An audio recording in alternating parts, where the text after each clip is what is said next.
So the topic of homeschooling is big in social media and all sorts of things, especially, people that are discussing politics right now. And our public school system, I've never thought was the best place to put your child. I've always felt like it was an institutionalization of our children, and I never liked it. It always felt very unnatural. For me, as a child growing up in public school systems, it was really rough. I'm an empath, clairvoyant, psychic, and all of that was a complete beatdown on my senses. And it literally, for someone that didn't understand what was going on, it was very overwhelming for me.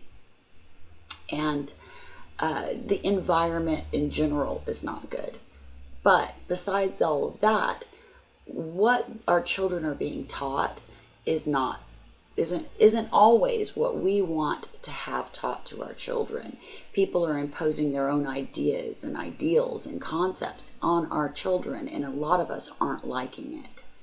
All of my children are raised, and all of my children were homeschooled. And I did this at a time when homeschooling wasn't necessarily the popular thing to do, and we faced a lot of scrutiny for doing it. My children faced personal scrutiny. I faced scrutiny for doing it. Fortunately, I had a family that backed me and supported me, and I'm very glad and I'm very impressed with the outcome that I had from the children that were raised in homeschool. The kids that were homeschooled are a different cut of person. They're not, I guess it depends, because there are some groups, some homeschool groups that kind of lean in heavily with some ideologies. So I won't let that one slip past, because there's a lot of stuff attached, a lot of ideas attached to homeschooling that aren't necessarily true, because there are a lot of just regular people out there trying to give their children an education at home. And so it's not necessarily done because of religious reasons or political reasons. So, however it resonates with you. But yes, there are those ones that are very heavily, heavily rooted in the ideologies. And I, of course, encountered a couple of those groups when my kids were little, and I really wanted to find like a homeschool group or association that we could be a part of. But where I am, there is a very large group, but they had certain religious demands of me to adhere to their ideologies.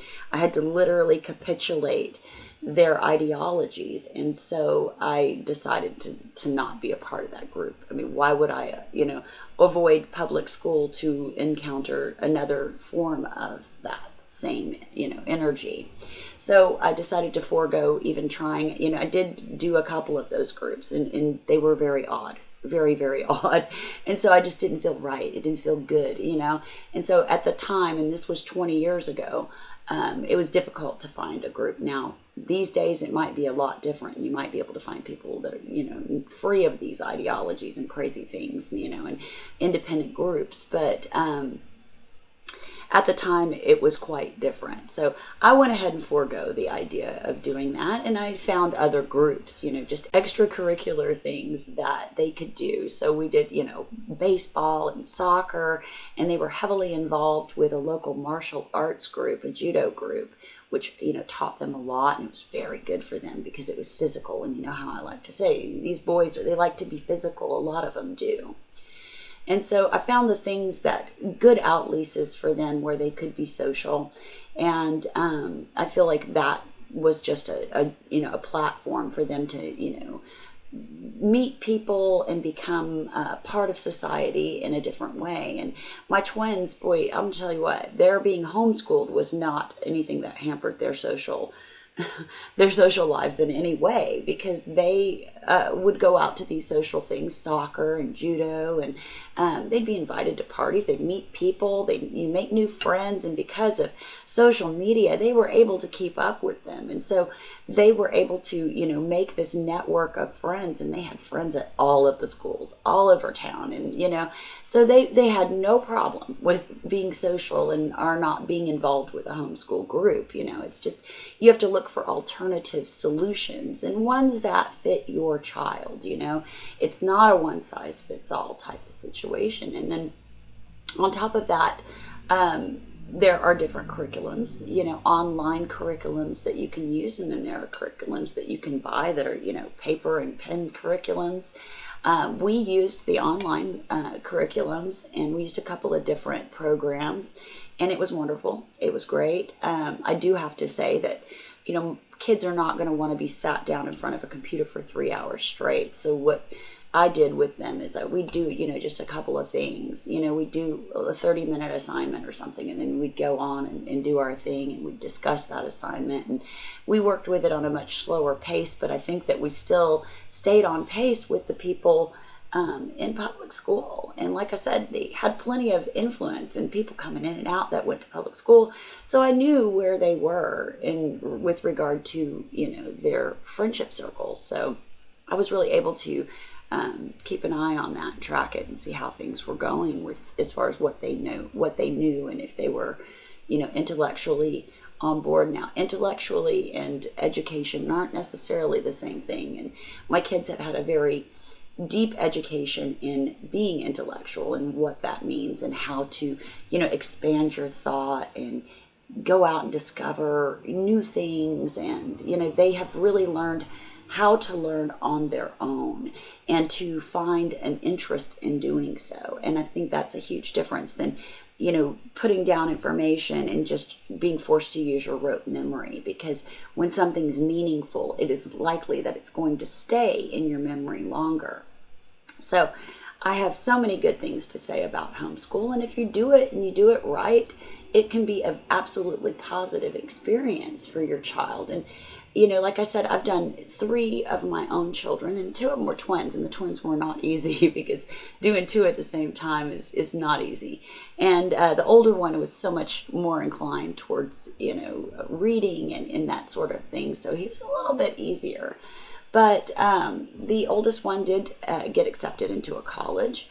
And then my 2 19-year-olds are about to start an apprenticeship program, and they're going to be going in that academic way as well.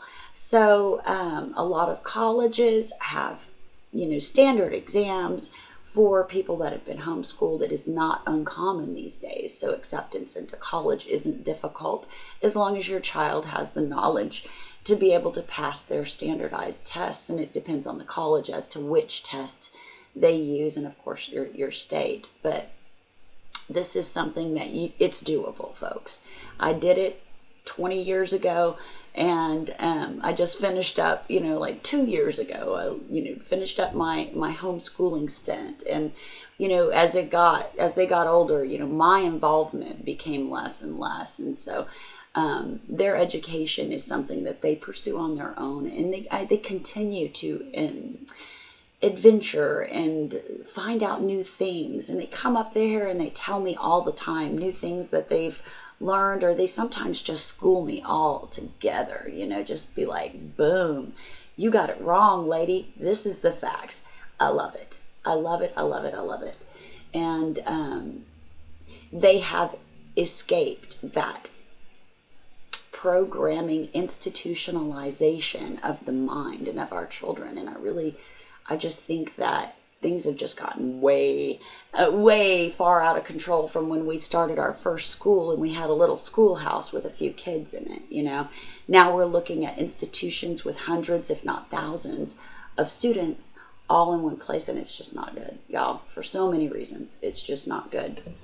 And homeschooling isn't always an easy thing for parents to do, because we have to make sacrifices in order to do so. So when I was homeschooling my kids, I wasn't able to work a regular full-time job. So I had to be creative about the way I made money. And so I had many different projects and things that I was involved with that could help me to earn money and bring in some extra income. But we had to live, kind of slim in order to provide them with this opportunity to avoid the institution, And another thing that I definitely wanted to mention in the video is, our minds, our children are in a particular brainwave pattern when they're young. Particularly age 2 to 7 is the most programmable age of the human brain. And that is when the brain is in theta. And as they move into alpha, which is from 7 to 12 years old, they're still very, very programmable. So remember, our children are in the most vulnerable position with their minds and their future when they are from ages 2 to 12, because that is in the programming spectrum of brain waves. So know that your child is a piece of paper, a blank sheet of paper, and they only know what you or other people tell them. So be sure to communicate things to them, help them to have understanding about the world around and the world that they're going to be living in.